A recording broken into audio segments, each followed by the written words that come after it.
কবরে মুমিনদেরকে 4টা প্রশ্ন করা হবে, কাফিরদেরকে 3টা প্রশ্ন। প্রথম প্রশ্ন, মার রব্বুক, আল্লাহ আমারে রব, এই রবই আমার সব। দ্বিতীয় প্রশ্ন, আমার দিন, উত্তর দিনের নাম কি, ধর্মের নাম কি। তৃতীয় প্রশ্ন, মান হাদার রাজুল, এই লোকটাকে। আমরা বলবো মুহাম্মদ সাল্লাল্লাহু।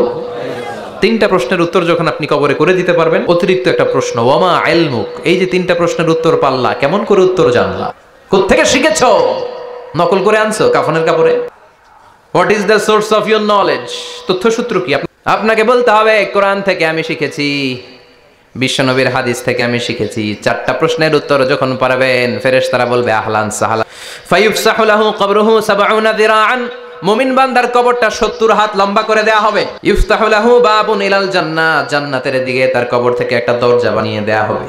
জান্নাতের সুঘ্রাণ, ঠান্ডা বাতাস এসে তার কবরের ভিতরে ঢুকতে শুরু করবে। ইউলবাসু লিবাস মিন আহলিল জান্নাত, জান্নাতীদের পোশাক তার গায়ের মধ্যে পরিয়ে দেয়া হবে। আল্লাহু আকবার।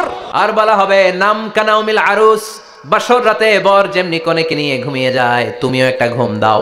আলহামদুলিল্লাহ পড়ে মুমিন বান্দা আনন্দের একটা ঘুম দিবে। ইসরাফিলের সিংগার আওয়াজ ছাড়া পৃথিবীর কোনো কিছুই তার এই ঘুম ভাঙতে পারবে না। আল্লাহ আমরাও যেন সেদিন কবরে একটা মজার ঘুম দিতে পারি, তুমি তৌফিক দাও। জোরে পড়েন আমিন।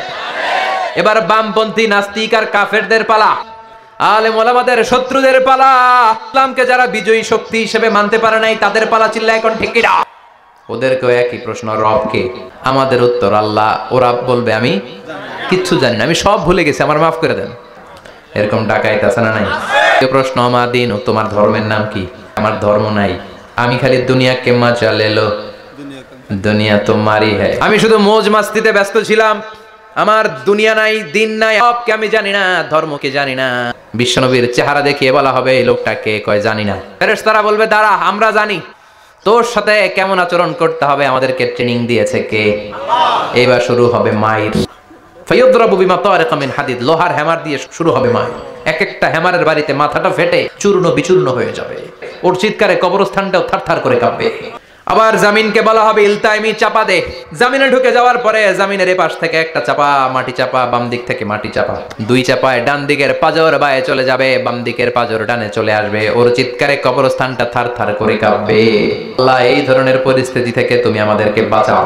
এজন্য কবরের এই প্রস্তুতি নেওয়ার দরকার আছে না নাই। কোরআনের পক্ষে থাকার দরকার আছে না নাই। ইসলামের পক্ষে থাকার দরকার আছে না নাই। ইসলামী আন্দোলনের সাথে থাকার দরকার আছে না নাই। ইসলামের বিজয় চাওয়ার দরকার আছে না নাই।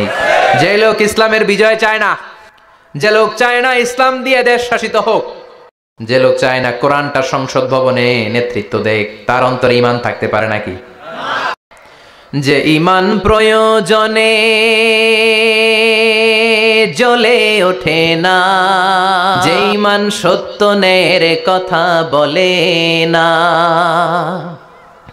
যে ঈমান প্রয়োজনে জ্বলে ওঠে না, যে ঈমান সত্য ন্যায়ের কথা বলে না, যে ঈমান বাস্তবে নাই, যে ঈমান অন্তরে নাই, মুখে শুধু ফাঁকা বলি, কি করে তারে বলো ঈমানে বলি,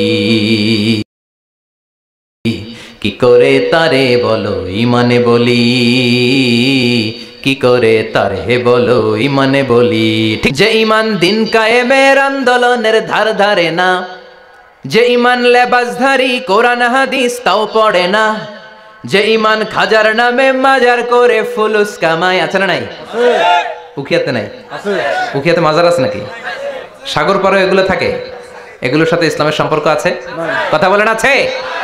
যে ঈমান খাজার নামে মাজার গড়ে ফুলুস কামায়, যে ঈমান শিরকিয়াতের আমল করে ভীত না হয়, যে ঈমান বাস্তবে নাই, যে ঈমান ময়দানে নাই, মুখে শুধু কথার কলি, কি করে তারে বলো ঈমানে বলি, কি করে তারে বলো ঈমানে বলি, কি করে তারে বলো ঈমানে বলি।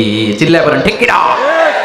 এজন্য ঈমানের দাবি হচ্ছে অন্যায়কে প্রতিরোধ করতে হবে, হকের পক্ষে থাকতে হবে। কোরআনের রাজনীতি নিজ চোখে দেখে ইসলামকে সংসদ ভবনের উপরে কালিমার পতাকা পতপত করে দেখার স্বপ্ন অন্তরে থাকতে হবে। চিল্লা এখন ঠিক কিনা। এটাই তো মুমিন, যে ইসলামকে বিজয়ী শক্তি হিসেবে দেখতে চায়, যে কোরআনের আইন চায়, যে কোরআনের রাজ চায়। চিল্লা বলেন ঠিক কিনা। এজন্য আমরা আল্লাহর কাছে কামনা করি, আল্লাহ তুমি আমাদেরকে ঈমানের মৃত্যু দাও, তুমি আমাদেরকে কবরের সব প্রশ্নগুলো সহজ করে দাও। পড়েন আমিন। আরো জোরে পড়েন আমিন।